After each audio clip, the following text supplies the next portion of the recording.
حسبي ربي جل الله ما في قلبي غير الله۔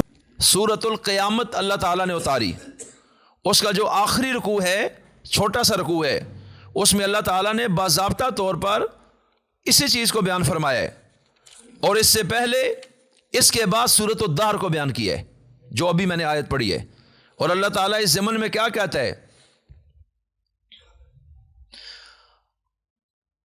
اَيَحْسَبُ الْإِنسَانُ أَن يُتْرَكَ سُدًى أَلَمْ يَكُن نُطْفَةً مِّن مَّنِيٍّ يُمْنَىٰ، کہ انسان آج بڑی باتیں کرتا ہے، اللہ کہتا ہے اسے پتہ کوئی نہیں ہے انسان کو کہ یہ ایک نطفہ یعنی ناپاک پانی کا قطرہ نہیں تھا، اس شکل میں تو تھا ہی نہیں۔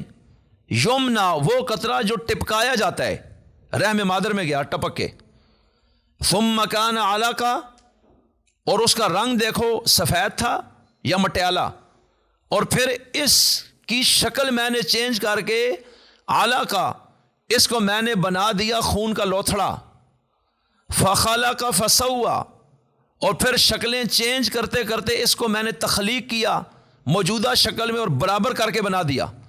دونوں آنکھیں برابر لگی ہیں، ایک اوپر ایک نیچے نہیں ہے، دونوں کان برابری میں ہیں، دونوں ہاتھ برابری میں ہیں، اور دونوں پاؤں برابری میں ہیں، انگلیاں برابری میں ہیں۔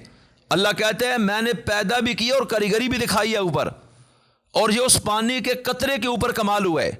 فجعل منہ الزوجین الذکر والانثی، اور پھر عجیب بات یہ ہے کہ اسی قطرے میں اس نے یہ کمال بھی کیا ہے، مذکر بھی بنایا، مؤنث بھی، نر بھی اور مادہ بھی، اس کے اندر بھی تبدیلی پیدا کی ہے۔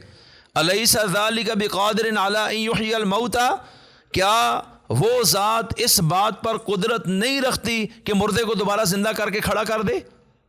تو مردوں کو زندہ کرنے والا کون ہے؟ اب اگلی آیت میں اللہ کہتا ہے هل اتى علی الانسان حین من الدہر لم یکن شیئا مذکورا، کہ بڑی باتیں انسان کرتا ہے کہ نہیں یہ کیسے ہوگا، یہ کیسے ہوگا۔ اللہ کہتا ہے ایک وقت تھا یہ قابل ذکر شے کوئی نہیں تھا، اور میں نے وہاں عدم کے پردے پھاڑ کر اس کو وجود کی دنیا میں لایا، تو وہ میں ہی تھا نا۔ تو جو اتنا بڑا قادر ہے، اب دوبارہ اگر وہ کہے میں نے تجھے کھڑا کر دینا ہے، اس میں کون سی ایسی بات ہے؟ تو دیریا اور مشرک تو اس بات پہ آ کے انکار کرتا ہے، لیکن یہ چیز بھی عقل کے مطابق ہے۔ یا تو کہہ دو زمین خود بنی، آسمان خود بنا، درخت خود اگئے، پانی خود بہتا ہے، سورج خود نکلتا ہے، کرنے والا کوئی نہیں ہے، اور یہ سارا نظام خود ہی چل رہا ہے، تو پھر یہ ماننا پڑے گا یہ مکان خود بن گئے، دروازے خود بن گئے، کھڑکیاں خود بن گئی، پنکھے خود بن گئے، یہ سپیکر خود بخود لگ گئے، لگائی کسی نے نہیں، بنائی کسی نے نہیں۔ یہ تو دنیا میں کوئی پاگل بھی نہیں کہتا۔ بھائی ہر چیز جو بنی ہے وہ کسی نہ کسی بنانے والے نے بنائی ہے، یہ بات میں ٹھیک کر رہا ہوں یا غلط؟ تو اللہ کہتا ہے پھر تجھے بھی تو کسی نے بنایا ہے نا، اور میرے علاوہ تو دعوی کسی نے نہیں کیا کہ تمہیں اس نے پیدا کی ہے۔ اگر کوئی اور بھی یہ کہتا ہے اس جہان میں کہ میں نے پانی کے قطرے سے تجھے پیدا کیا ہے، تو پھر شاید سوال اٹھتا کہ اصل کون ہے، اور نقل پھر چیک کرتے۔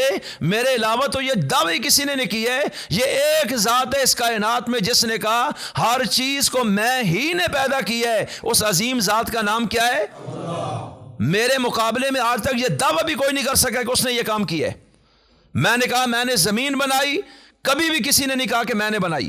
میں نے کہا آسمان میں نے کھڑا کیا، کبھی کہیں دنیا میں تم نے نہیں سنا کسی نے کہا ہوگا میں نے کھڑا کیا ہے۔ اللہ کہتا ہے میں نے 20 سے 25 سال میں درخت بنایا، شکل بنائی، ذائقہ دیا، پھل لگائے، اسی جڑوں سے پانی اس کے تنوں تک پہنچا دیا اور اس کو جوان کر دیا، سایہ تمہیں دیا، پھل تمہیں دیا، رزق تمہیں دیا، اور میں نے کہا یہ میں نے کیا ہے، تم چیک تو کرو۔ جن کے آگے تم جھکتے ہو، جن کو حاجت روا سمجھتے ہو، مشکل کو ساتھ سمجھتے ہو، چاہے وہ جنوں میں ہو، انسانوں میں ہو، مورتیوں میں ہو، کیا ان میں سے بھی کبھی کسی نے یہ کہا ہے کہ یہ کام میں کر رہا ہوں؟ تو یہ کائنات میں سب کو پیدا کرنے والا، سب کی تربیت کرنے والا، سب کو رزق دینے والا، سب کی تدبیریں کرنے والا، سب کو تھمنے والا، سب کو زندگی دینے والا، سب کو موت دینے والا ایک ہے، اور وہ کون سی ذات ہے؟ اللہ کہتے ہیں میرے علاوہ تو دعوی کسی کا نہیں۔